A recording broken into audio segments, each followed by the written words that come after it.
नमस्कार, देश की बात में आपका स्वागत है। मैं हूं अखिलेश शर्मा।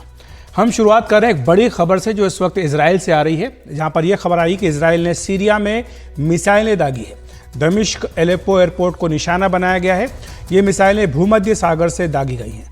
हमले के बाद सीरिया की सभी उड़ानें रद्द कर दी गई हैं, यानी ना तो वहाँ पर कोई उड़ान लैंड कर पा रही है और नहीं वहाँ से कोई टेक ऑफ कर पा रही है।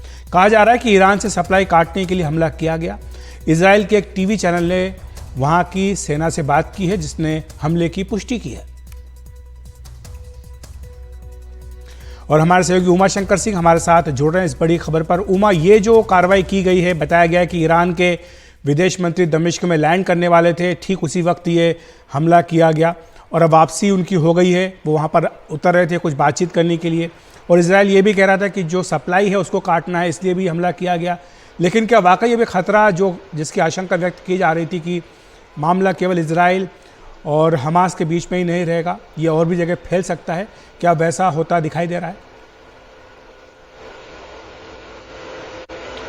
जी बिल्कुल वैसा ही होता दिखाई दे रहा है। और सीरिया के साथ जो है वो इजराइल की एक लंबी जो लड़ाई है वो रही है। हमने देखा है कि 1967 में किस तरह से गोलान हाइट्स को लेकर जो लड़ाई हुई और किस तरीके से दो तिहाई से ज्यादा हिस्से पर इजराइल जो है उसका हक है अभी। तो अब ये जो हमला हुआ है उसकी सूरत हाल ये है कि जो विदेश मंत्री ईरान के हैं वो वहां उतरने वाले थे, उनके प्लेन को अबॉर्ट करना पड़ा। और ये भी बताया गया है कि ये जो उनका प्लेन है शायद वो बगदाद में जाकर उतरा है। दूसरी अहम बात यह है कि जो सीरियन एयर स्पेस में जो प्लेन एंटर किया था वो महान एयर का प्लेन जो है वो बताया गया है। और ये क्योंकि इन्होंने जो रिवोल्यूशनरी गार्ड है ईरान का, उनके साथ इनका संबंध है, तो ये यूनाइटेड स्टेट्स के तहत ये बैंड है। लेकिन सबसे बड़ी बात यह है कि अगर इस तरह का हमला इजराइल की तरफ से किया गया है तो सीधा संदेश देने की कोशिश की गई है सीरिया को कि जो उसकी संप्रभुता पर वो सवाल उठाता रहता है, या जो जिस तरीके से हमास की मदद जो है वो सीरिया की तरफ से मिलता रहा है वो ना मिले, ना वो जारी ना रहे। साफ तौर पे इस बार इजराइल जो है उसने इस बात के लिए कमर कसी है कि हमास की हर तरफ से कमर तोड़ी जाएगी और उनको जो भी मदद देगा या जिन्होंने भी मदद दी है और उसको मजबूत किया है उन सबों पर वो एक अपनी तरफ से जो हमला करेगा या उनको दूर रहने के लिए एक चेतावनी देगा। तो इन दोनों एयरपोर्ट्स को जो अटैक किया गया है, जिसके बारे में ये कहा जा रहा है कि इजराइल ने अटैक किया है, और इसकी जो इजराइल की तरफ से जो आधिकारिक तौर पे जो इसका बयान है वो अभी पूरे तौर पे आना अभी बाकी है। लेकिन इतना जरूर है कि जिस तरह के हालात इस पूरे रीजन में बने हुए हैं और इजराइल ने जिस तरीके से ये तय किया हुआ है इस बड़े आतंकी हमले के बाद कि वो जो भी ताकत पीछे खड़ी है हमास के, उनके साथ भी वो दो हाथ करने को तैयार है। तो इसी सिलसिले में, इसी मद्देनजर इस हमले को देखा जा रहा है। अहम बात यह भी है कि ईरान जो कि हमेशा हमास की मदद करता रहा है, चाहे वो पैसे से हो चाहे वो किसी भी तरीके से, और इस बार भी जब हमला हुआ तो ईरान की तरफ से बयान आया, उसके समर्थन का बयान आया, इस हमले के समर्थन का बयान आया। तो ऐसे में जो इजराइल का जो गुस्सा है और ज्यादा बढ़ा हुआ है। और जहां तक आपने बात की सप्लाई लाइन काटने की, तो जाहिर सी बात है कि ऐसे मौके पर इजराइल नहीं चाहेगा कि कोई भी मदद जो है वो ऐसी जगह पहुंचे जो उसके खिलाफ इस्तेमाल हो। तो इन सब वजहों से इस पूरे इलाके में जो एक अलग अलग देशों के बीच के जो समीकरण हैं वो काफी उलझे हुए हैं। और इसलिए इस हमले को इस तौर पे देखना चाहिए कि ये इजराइल की तरफ से एक चेतावनी है कि वो किसी भी हद तक जा सकता है इस बार जो उसकी जमीन पर हमला हुआ है और उसके लोगों को जिस तरीके से जान ली गई है। अखिलेश। उमा, आपसे ये भी समझना चाहेंगे कि जो बात कही जा रही थी कि वहाँ पर गजा पट्टी पर भी मोबिलाइजेशन हो रहा है, जो रेगुलर फोर्सेज है वो हैं, रिजर्व फोर्सेज को भी डिप्लॉयमेंट किया जा रहा है, तो यानी ऐसा लग रहा है कि इजराइल एक ही वक्त पर कई सारे मोर्चे खोलने को भी तैयार दिख रहा है, यानी उसकी तैयारी पूरी दिखाई दे रही है। वो इस बात से पीछे नहीं हट रहा है कि अगर हमें ज़रूरत पड़ी तो एक नहीं बल्कि कई मोर्चों पर खोला जा सकता है, लड़ाई खोली जा सकती है। क्योंकि लेबनान की बात भी आपने की है और अब ये सीरिया में हमले की बात भी सामने आई है। तो यानी ये जो पूरा पश्चिम एशिया है, इसमें आप कह सकते हैं कि ये स्थिति अब जो है, हालात जो है वो बेकाबू होते दिखाई दे रहे हैं। जी बिल्कुल, देखिए इजराइल जिस तरीके की तैयारी कर रहा है, जो पिछले कुछ दिनों से हम यहाँ देख रहे हैं, उसमें एयर स्ट्राइक्स तो गाजा पट्टी पे लगातार कर ही रहा है, लेकिन ग्राउंड ऑपरेशन की पूरी तैयारी नजर आ रही है। और ये भी यहाँ कहा जा रहा है कि हो सकता है कि 2005 वाली स्थिति जो है वो हो, जब इजराइल जो है गाजा पट्टी पर उसका पूरा नियंत्रण था। 2005 में उसने अपनी तरफ से फैसला लेते हुए गाजा पट्टी से वापस निकलने का फैसला किया। लेकिन अब जिस तरह से हालात हैं, वैसे में जिस तरह का जो ट्रुप मोबिलाइजेशन है, खासतौर पर दक्षिणी इजराइल के इलाके में, जो कि गाजा पट्टी से लगने वाली सीमा है, और उत्तरी इलाकों में भी, उससे साफ जाहिर होता है कि कोई बड़ा जो ग्राउंड ऑपरेशन है वो इजराइल करने की तैयारी में है। और साथ ही साथ वो दुनिया के उन देशों को भी एक संदेश देना चाहता है कि कोई भी अगर इस बीच में आया तो उसके साथ भी उसी तरह का सलूक होगा। देखिए इजराइल जो है सैन्य तौर पर काफी सक्षम एक देश है। एक अलग बात है कि जो इंटेलिजेंस की फेलियर हो या जो भी सुरक्षा में कमी रह गई हो, इस वजह से इतना बड़ा आतंकी हमला जो है वो इजराइल की जमीन पर हो गया। लेकिन इसके बाद से इजराइल ने अपनी कमर कसी है, उसने अपनी सुरक्षा व्यवस्था को इंटरनली भी पुख्ता किया है और एक मजबूत डिप्लॉयमेंट के जरिए वो आगे बढ़ रहा है और एक माकूल जवाब देने की तैयारी कर रहा है। तो जो अभी ऊपर से ऑपरेशन हो रहा है उसमें वहां इमारतें तो ध्वस्त हो रही हैं, बहुत हद तक उसमें जो आम शहरी हैं वो भी उसकी जद में आ रहे हैं। इजराइल ने जो वहां से जो फिलिस्तीनी को पहले निकलने को कहा था, उसके बाद जो इजिप्ट की तरफ लगने वाली जो उनके नियंत्रण वाली जो क्रॉसिंग है वो भी बंद हो गई है और किसी के भी बाहर निकलने की अब बात नहीं है। और दूसरी बात की ये भी जो बिजली, पानी और तमाम जरूरी चीजों की जो सप्लाई है वो बिल्कुल पूरी तरह से रोक दी गई है। इजराइल किसी भी तरीके से कोई रियायत नहीं देना चाहता। बिजली मंत्री ने आज वहां के ट्वीट करके कहा कि किस तरह की ह्यूमैनिटेरियन असिस्टेंस की बात करता है जो गाजा पट्टी के लोगों के लिए, किस तरह से ये बात की जानी चाहिए, क्योंकि उनकी तरफ से किसी तरह का अगर ह्यूमैनिटेरियन असिस्टेंस की बात है तो सबसे पहले जो हॉस्टेज हैं जिनकी तादाद 100 के आसपास है उनको पहले रिलीज करे, उसके बाद कुछ बात होगी। तो जो बड़ा हमला हुआ है उसके बाद हर तरीके से और हर तरफ से इजराइल ने अपनी कमर कसी हुई है। इसलिए जो सीरिया के एयरपोर्ट्स पे जो हमले हुए हैं उसको उस तौर पे देखना चाहिए और दूसरी तरफ यहाँ ग्राउंड पे जिस तरह का मूवमेंट हो रहा है और गाजा पट्टी को जिस तरीके से एक सीज के एक नाकेबंदी कर दी गई है उसको भी इस तौर पे देखना चाहिए कि इजराइल हर कीमत पर इस बार पूरी तरह से बदला लेने को तैयार है। बहुत बहुत शुक्रिया आपका उमाशंकर इस तमाम जानकारी के लिए, चर्चा के लिए। तो इस वक्त ये बड़ी खबर, इजराइल का सीरिया पर हमला, 2 एयरपोर्ट पर हमला किया गया है, दमिश्क और एलेप्पो एयरपोर्ट पर हमला बोला गया है। जानकारी मिली है कि भूमध्य सागर से ये मिसाइलें दागी गई हैं और महत्वपूर्ण बात यह कि ये हमला उस वक्त हुआ जब ईरान के विदेश मंत्री दमिश्क एयरपोर्ट पर उतरने ही वाले थे। अब खबर आई है कि वो वापस चले गए हैं। उमाशंकर ने जानकारी दी है कि बगदाद में अब उनका जो प्लान है वो लैंड किया है।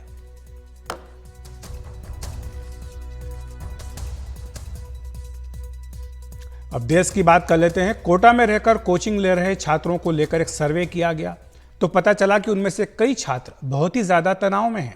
इस साल अप्रैल से सितंबर के बीच कोटा के मुख्य स्वास्थ्य और चिकित्सा अधिकारी जगदीश सोनी की अगुवाई में जिला प्रशासन की टीम ने जो आंकड़े जमा किए उनसे पता चला कि 223 हॉस्टलों में रहने वाले 80 से ज्यादा छात्र तनाव में हैं। 2 छात्र तो रेड जोन में थे, यानी बहुत ही ज्यादा तनाव में थे। उनकी अब काउंसलिंग भी की गई है और बताया गया राहत की बात यह कि अब वो ठीक हालत में हैं। तकरीबन 6000 छात्रों तक ये मेडिकल टीम सर्वे करने के लिए पहुंची थी। इन 5 महीनों के दौरान आपको बता दें कि 19 छात्रों ने अपनी जान दे दी थी। अब तक ये इस साल आंकड़ा 27 छात्रों का पहुंच चुका है।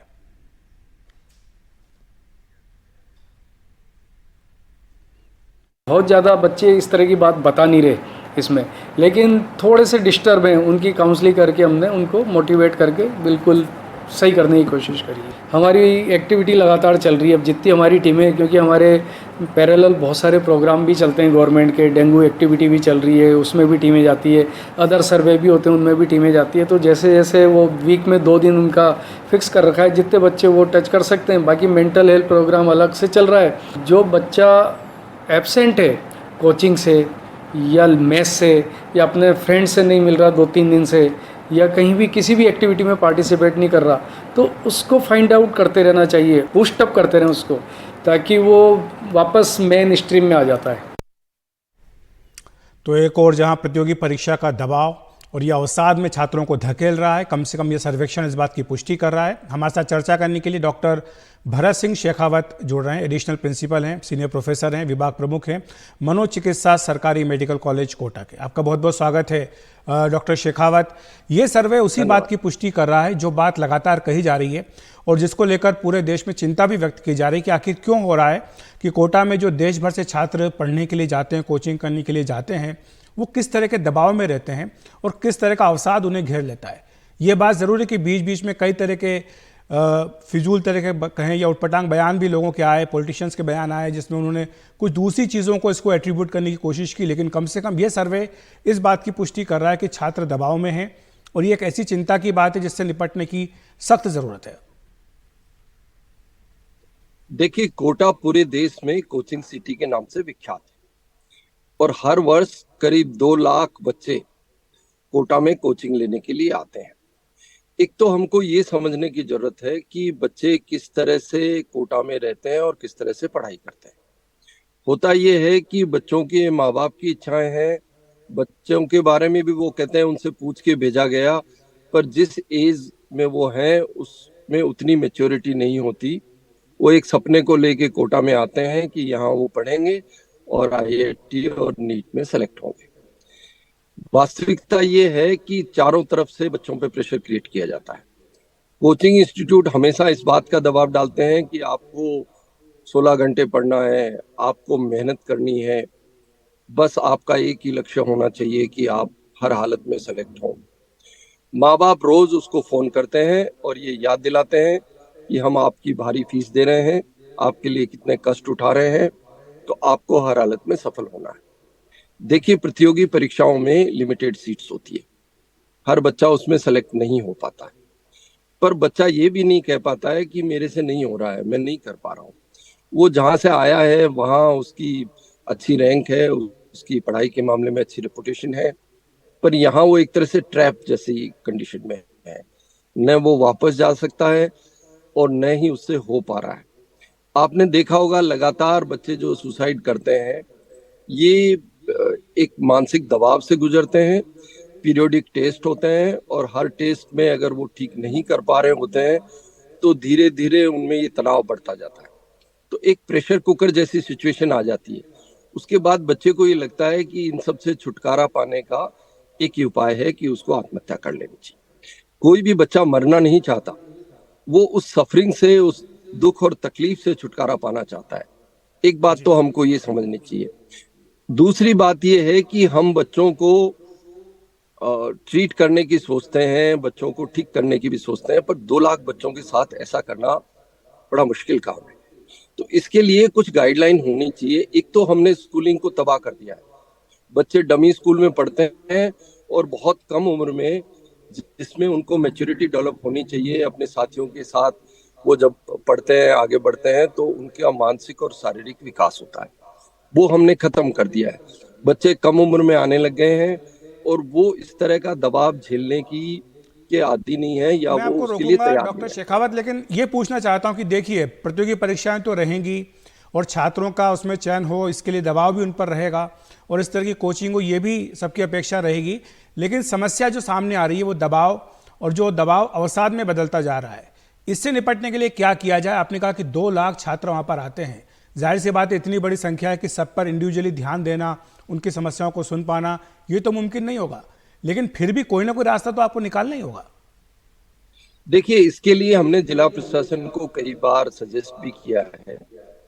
जिला प्रशासन, कोचिंग संस्थान और जो दूसरे मनोचिकित्सक हैं वो इस क्षेत्र में कोशिश भी कर रहे हैं। इनमें 2-3-4 बातें हैं, अगर हम उनका ध्यान रखें तो शायद इस समस्या पे हम पार पा सकते हैं। एक तो बच्चों की कोचिंग की एज तय की जानी चाहिए कि बहुत छोटी उम्र में 7वीं क्लास में, 8वीं क्लास में बच्चे को एडमिशन नहीं दिया जाए, वो अपनी स्कूलिंग पूरी करे और उसके पश्चात कोचिंग के लिए आए। एक बात। दूसरी बात यह है कि जो बच्चे हैं उनके कोई ऐसा स्क्रीनिंग होना चाहिए कि हर बच्चा हर तरह की प्रोफेशन के लिए योग्य नहीं होता। हो सकता है वो IIT के लिए उचित नहीं हो, उसको कुछ वैकल्पिक समझाना चाहिए।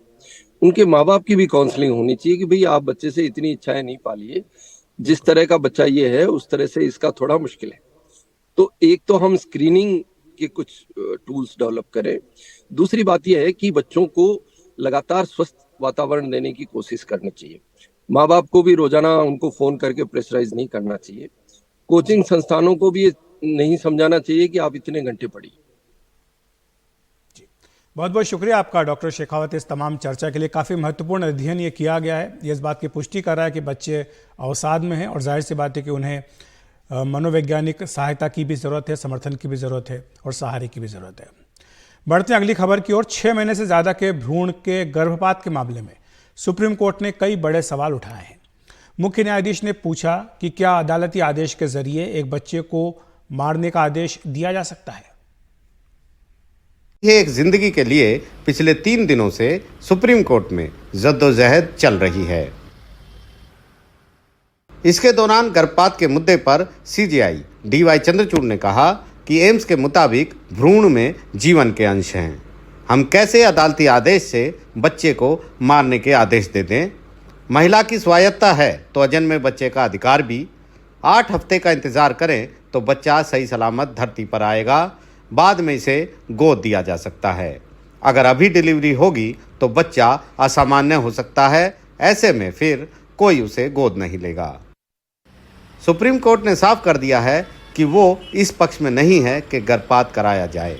अदालत ने सरकार और वकील से कहा है कि महिला से बात कर उनको समझाया जाए।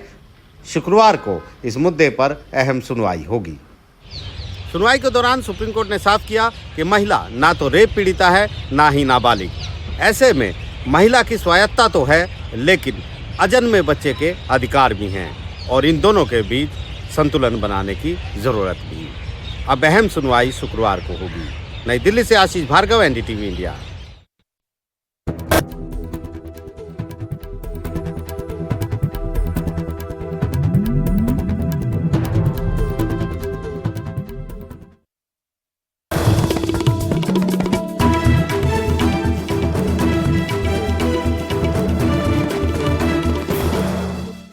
प्रधानमंत्री नरेंद्र मोदी ने आज उत्तराखंड को 4,200 करोड़ की योजनाओं की सौगात दी। उन्होंने पिथौरागढ़ में एक सभा को संबोधित किया।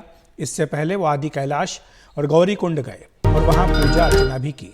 उन्होंने आसपास के गांवों के लोगों के साथ ही आईटीबीपी और एसएसबी के जवानों से भी मुलाकात की। उन्होंने ओम पर्वत का हवाई दौरा किया और इसके बाद जोगेश्वर धाम में पूजा के लिए भी पहुंचे।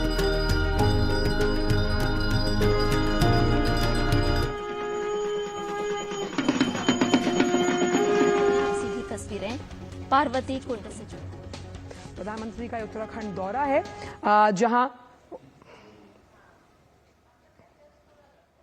तो आदि कैलाश का जो ये मंदिर है।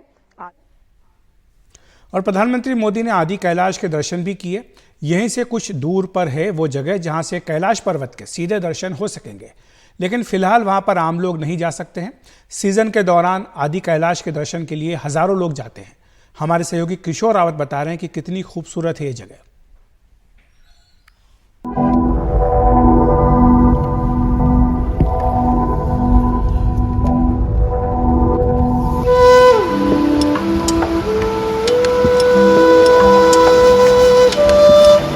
आदि कैलाश के रास्ते हम जा रहे हैं, लेकिन वहाँ पर बहुत सारी हमें भेड़ मिली है, बकरियाँ मिली है। ये चरवाहे काफ़ी हाई एल्टीट्यूड पर जाते हैं और वहाँ से जब सर्दियाँ शुरू हो चुकी थी निचले इलाकों में जाते हैं और ये वहाँ पर बड़े बड़े बुग्याल में वहाँ पर बकरियों को और अपनी भेड़ों को चराते हैं, घास खिलाते हैं। अच्छा, वहाँ का इलाका कितना ठंडा है, कितना ठंड होती है? ठंडा तो बहुत है, बहुत ठंडा है। बर्फ़ गिरती वहाँ तो ठंडा है।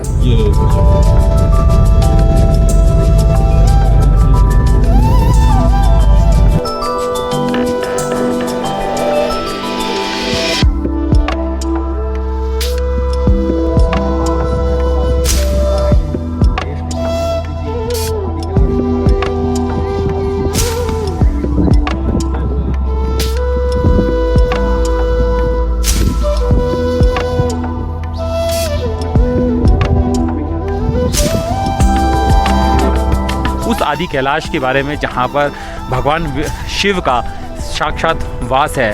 आदि कैलाश वो जगह है, कहा जाता है कि भगवान शिव जब पार्वती को लेकर पार्वती से विवाह करके वापस कैलाश मानसरोवर जा रहे तो उन्होंने यहाँ पर रुके थे और एक तरह से वो यहाँ पर वास करते। इसके अलग दूसरी तरफ कैलाश मानसरोवर जो तिब्बत में है, यहाँ पर भी भगवान शिव का वास है। ये पूरी तरह से केदार खंड है, क्योंकि उत्तराखंड की अगर बात करें तो उसे केदार खंड के बारे में भी जाना जाता है। तमाम जो पुराण हैं उसके बारे उनमें लिखा गया है। ये गौरीकुंड के बारे में लिखा गया है, इस आदि कैलाश के बारे में लिखा गया है कि ये आदि कैलाश क्यों इतना धार्मिक रूप से महत्वपूर्ण दर्जा रखता है। खासकर हिंदुओं के लिए ये बेहद ही पवित्र स्थान है। कैलाश मानसरोवर उत्तराखंड और हिमाचल का किन्नौर में आदि कैलाश माना जाता है कि 3 जगह स्थानों पर ये सामने आदि कैलाश है। तो दिखाया कि किस तरीके से आदि कैलाश का रास्ता कठिन है, लेकिन फिर भी यहाँ हजारों की तादाद में श्रद्धालु पहुँचते हैं। आदि कैलाश से एनडीटीवी इंडिया के लिए किशोर रावत। देश में सेकुलरिज्म और हिंदू राष्ट्र को लेकर चल रही चर्चाओं के बीच आरएसएस प्रमुख मोहन भागवत ने देश के राष्ट्रपति रहे प्रणब मुखर्जी और अपने बीच हुई बातचीत का हवाला देते हुए इस बात पर सहमति जताई कि भारत इसलिए सेकुलर नहीं है क्योंकि संविधान में ऐसा लिखा गया है, बल्कि 5000 साल से भारत की संस्कृति ही ऐसी है। आरएसएस के सरसंघ चालक मोहन भागवत संघ के पदाधिकारी रहे लेखक रंगा हरि की किताब पृथ्वी सूक्त धरती माता के प्रति एक श्रद्धांजलि के विमोचन के दौरान बोल रहे थे। तो 1.25 घंटा बैठे, हमने बहुत तैयारी करके गए थे कि ये चल रहा है और सीधा हम पर ही उंगली उठ रही संघ वालों पर, तो हमसे तो पूछे नहीं। लेकिन उन्होंने हमको कहा कि अरे क्या हमको दुनिया बता रही विविधता में एकता, क्या प्लुरलिटी वगैरह वगैरह सारा लेक्चर है, हमको बताने की आवश्यकता नहीं है। भारत का संविधान ही ऐसा है, सेकुलर है। फिर 1 मिनट रुके, केवल संविधान के कारण हम सेकुलर नहीं है। उस समय संविधान बन रहा था तो हमारे सारे जो बड़े लोग थे जिन्होंने संविधान बनाया वो सब सेकुलर स्वभाव के थे। फिर 1 मिनट रुके और फिर उन्होंने कहा कि केवल उस पीढ़ी से सेकुलरिज्म हमारे में नहीं आया है, हमारी 5000 साल पुरानी संस्कृति ऐसी ही है।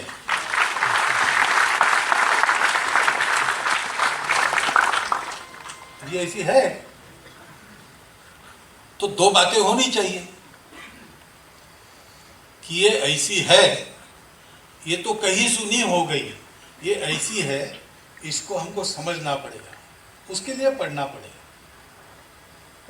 हमारे पास प्रचुर साहित्य है, हमारे सब तत्वज्ञान में निष्कर्ष यही है और इसलिए व्यवहार का निष्कर्ष भी वही बताया कि एकांत में इसको जानो, आत्म साधना करो और लोकांत में लोगों की सेवा परोपकार करते हुए जीवन को बिताओ। पितृपक्ष में श्राद्ध को लेकर किए गए एक ट्वीट से कांग्रेस बीजेपी आमने सामने आ गए हैं। कांग्रेस कह रही है कि ये बीजेपी की आपसी लड़ाई है, वहीं बीजेपी ने इसे चुनावी हथियार बना लिया है।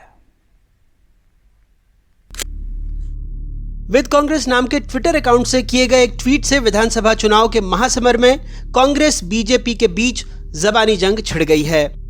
सबसे पहले मुख्यमंत्री के बेटे कार्तिकेय ने इस मुद्दे पर तीखी प्रतिक्रिया दी तो कांग्रेस की तरफ से पूर्व मुख्यमंत्री कमलनाथ ने मोर्चा संभालते हुए इशारा किया कि ये बीजेपी की आपसी लड़ाई है, इससे कांग्रेस का कुछ लेना देना नहीं।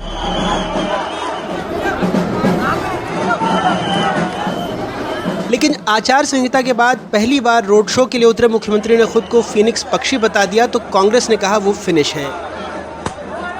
ऐसा क्या है का नाम? कांग्रेस के लोग दिन और रात सवेरे शाम एक ही नाम, शिवराज चौहान। शिवराज मामा नींद में भी जग जाते हैं चमक चमक के। शिवराज मामा तेरा सत्यानाश हो जाए, तू कहां से आ गया? लेकिन मैं शिवराज हूं, अपनी जनता का सेवक। अगर मर भी जाऊंगा तो राख के ढेर से फिनिक्स पक्षी की तरह फिर से पैदा हो जाऊंगा अपनी जनता की सेवा के लिए। मेरे श्राद्ध करने की दुआ करने वालों, मैं भगवान से प्रार्थना करता हूं कि तुम्हें लंबी उम्र दे और तुम भी सुखी रहो। कांग्रेस ने कोई इस तरह का न किसी आईडी में डाला, न कांग्रेस का ये आइडिया है कि किसी का श्राद्ध उसकी बात करे। इनकी लड़ाई चल रही है इनके हाईकमांड से, क्योंकि उन्होंने 5 बड़े बड़े नेता यहाँ डाल दिए मध्य प्रदेश में। इनका फेस किया नहीं कि मुख्यमंत्री का फेस कौन रहेगा, सिंपैथी लेने की कोशिश करें, कह नहीं कोई एक कौन सा फिनिक्स करके कुछ होता है जो मिट्टी में मिलता है और फिर पैदा हो जाता है, तो ये फिनिक्स नहीं, ये फिनिश, बीजेपी के आला कमान को फिनिश करना चाहता है, वो लड़ाई है। तो इनकी लड़ाई, इनसे हमारा कोई लेन देना नहीं। फिनिक्स एक मायावी पक्षी है, दंत कथाओं में मिलता है। कहते हैं 500 से 1000 साल तक जीता है, उसके बाद मृत्यु हो जाती है, राख में मिल जाता है और फिर पुनर्जन्म होता है। लेकिन यहाँ जो भी लोग आए हैं वो हकीकत में हैं और चुनाव आभासी दुनिया में नहीं बल्कि हकीकत में ही लड़े जाते हैं और यहाँ कोई दंत कथा नहीं चलती। भोपाल से अपने सहयोगी रिजवान खान और अमितांशी जोशी के साथ अनुराग द्वारी, एनडीटीवी इंडिया। क्विंटन डेकॉक की पारी के बारे में आप क्या कहेंगे? पिछले 2 वर्ल्ड कप में नहीं कोई सेंचुरी बना पाए थे, इस बार लगातार 2 मैच में शतक बनाकर एक तरह से जो कमी थी, कसर थी, वो पूरी कर ली। जी हाँ, बिल्कुल कर ली। और जब आप साउथ अफ्रीका को इस तरीके का दावेदार मान रहे हैं तो उनका प्रदर्शन करना बहुत जरूरी है। बहुत दुख की बात है कि इस वर्ल्ड कप में आने से पहले वो अपनी रिटायरमेंट अनाउंस कर चुके हैं। ये उनका आखिरी वर्ल्ड कप होगा और शायद इसीलिए उनका सर्वश्रेष्ठ प्रदर्शन हमें देखने को मिल रहा है इस वर्ल्ड कप में। जी, लेकिन इस बार लगातार 2 मैच में शतक जमाए हैं और अब पूरी दक्षिण अफ्रीका की जो टीम है वो एक अलग ही फॉर्म में दिख रही है। जी हाँ, बिल्कुल अलग फॉर्म में दिख रही है। और अगर आप देखें तो घर पे एक जो सीरीज ऑस्ट्रेलिया के खिलाफ जीते थे उसमें पहले 2 मैच हार गए थे और फिर लगातार 3 मैच जीत के वहां से आए थे। तो उस मोमेंटम के साथ यहाँ पे आए हुए हैं। अपने पहले ही मैच में 400 से ज्यादा रन उन्होंने बनाए। इसीलिए अगर आप देखें तो काफी टीमें उनकी तरफ ये नजर देख रही होगी कि एक बार फिर से वो अपनी दावेदारी पेश कर सकते हैं। उनके पास काफी सारे ऐसे खिलाड़ी हैं जो इन कंडीशंस में खेले हुए हैं, आईपीएल की टीमों के हिस्सा हैं, तो कोई नई चीज नहीं है उनके पास यहाँ पर खेलना। 2 स्पिनर्स हैं उनके पास जो बहुत ही अहम चीज रहती है जब आप भारतीय कंडीशन में खेलते हैं, तो एक प्रबल दावेदार के रूप में। और आज ऑस्ट्रेलिया के खिलाफ जिस तरीके से उन्होंने प्रदर्शन किया है, एक अच्छा खासा दबाव डाल दिया है उन्होंने ऑस्ट्रेलिया के ऊपर पहले बैटिंग करके। एक सवाल आपसे टीम के बारे में भी पूछेंगे, क्या दक्षिण अफ्रीका की टीम अब तक की बेस्ट टीम आप कह सकते कि आई है? और क्या इस बार जो चोकर्स का टैग इनका लगा रहता है हर मैच में, हर बड़े मुकाबले में, क्या हटेगा इस बार? देखिए, वो चोकर्स का जो टैग लगा रखा है वो तब तक नहीं हटेगा जब तक कि वर्ल्ड कप नहीं जीतेंगे, क्योंकि वो हर बार उस तरीके से आते हैं। और आप देखिए कई बार इस तरीके का रहा भी है कि उतने पास वो पहुंचे और वर्ल्ड कप को जीतने में कामयाब नहीं रहे। इसी वजह से वो चोकर का टैग लगा है। लगना आसान है लेकिन उसको हटाने के लिए अच्छी खासी मेहनत करनी पड़ती है। अगर आप मुझे ये कहें कि वर्ल्ड कप में क्या अब तक की ये सबसे बढ़िया टीम है, तो नहीं, ये अब तक की वर्ल्ड कप की उनकी सबसे बढ़िया टीम नहीं है। इससे पहले जो कई बार वर्ल्ड कप खेली है, इससे ज्यादा संपूर्ण टीमें वहां पे थी। लेकिन इस समय आप ये जरूर कह सकते हैं कि एक इनफॉर्म टीम है।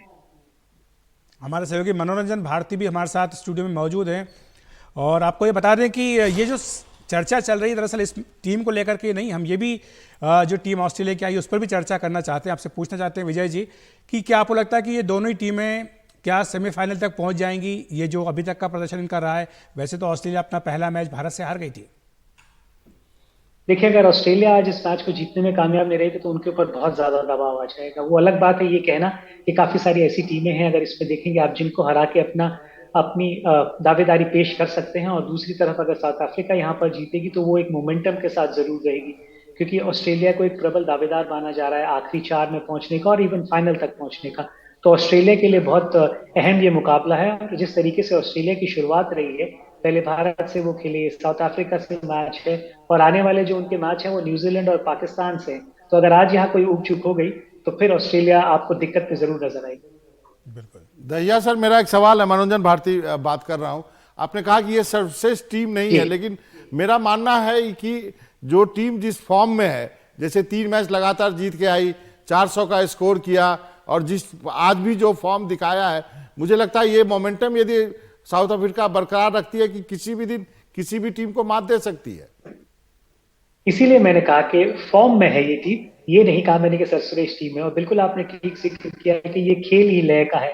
अगर आप एक बढ़िया लय में होते हैं और उसी तरह खेलते हुए चले जाते हैं, उस फॉर्म को, उस कॉन्फिडेंस को आप बरकरार रखते हैं, तो ये इस टीम के पास बिल्कुल उतना मादा है कि ये एक अच्छा प्रदर्शन कर सकती है। और जब हम अच्छे प्रदर्शन की बात करते हैं तो बहुत अहम ये रहता है कि पहले आप पहले 4 में जगह बनाने की कोशिश करें और फिर वहां से सोचें कि क्या आप उस खिताब को जीत सकते हैं क्या। जी, बहुत बहुत शुक्रिया आपका विजय जी इस पूरी चर्चा के लिए। तो देखना होगा कि ये ऑस्ट्रेलिया और साउथ अफ्रीका जिसकी टीम के बारे में कहा जा रहा है कि ये एक अच्छा प्रदर्शन कर रही है, सेमीफाइनल पहुंचती है या नहीं पहुंचती, ये भी सवाल रहेगा। नहीं, आपको बताऊं, जिस चोकर टैग की बात हो रही है वो आपको याद होगा, एनएल डोनाल्ड जो है 1 रन चाहिए था लास्ट बॉल पे, नहीं बना पाए थे। तो हर बार मेहनत करके फाइनल तक, सेमीफाइनल तक पहुंचते हैं लेकिन जीत नहीं पाते हैं। जो क्रंच मैच होता है वो जीत नहीं पाते। लेकिन इस बार की ये टीम काफ़ी सेटल लग रही है। लेफ्ट हैंड राइट हैंड का कम्बिनेशन काफ़ी अच्छा है बॉलर से, और सबसे बड़ी बात है रन बना रही है। यदि 400 साढ़े 400 रन आप बना दे रहे हैं, इसका मतलब उस टीम को एक चांस तो आपको देना बनता है। शुक्रिया आपका मनोरंजन इस तमाम चर्चा के लिए। वक्त एक ब्रेक का।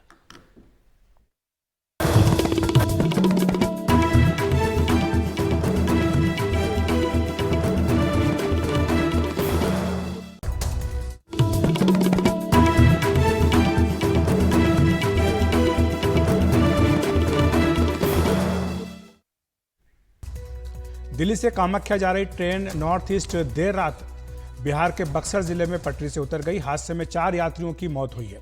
करीब 30 लोग इस हादसे में घायल हैं, जिनका इलाज आरा, बक्सर और पटना के अलग अलग अस्पताल में चल रहा है। दुर्घटनाग्रस्त ट्रेन के यात्रियों को उनके गंतव्य तक पहुंचाने के लिए वैकल्पिक ट्रेन की व्यवस्था की गई है। इस बड़े रेल हादसे के चलते इस रूट पर 7 ट्रेनों को रद्द कर दिया गया है, जबकि 13 ट्रेनों के मार्ग बदलकर दूसरे रूट पर भेजा गया है। केंद्रीय मंत्री और बक्सर से सांसद अश्विनी चौबे भी मौके पर पहुंचे। हादसे के कारण कई ट्रेनें रद्द की गई हैं, जबकि कई का रूट बदला गया है। ये तमाम बोगियां अपने अपने पटरियों से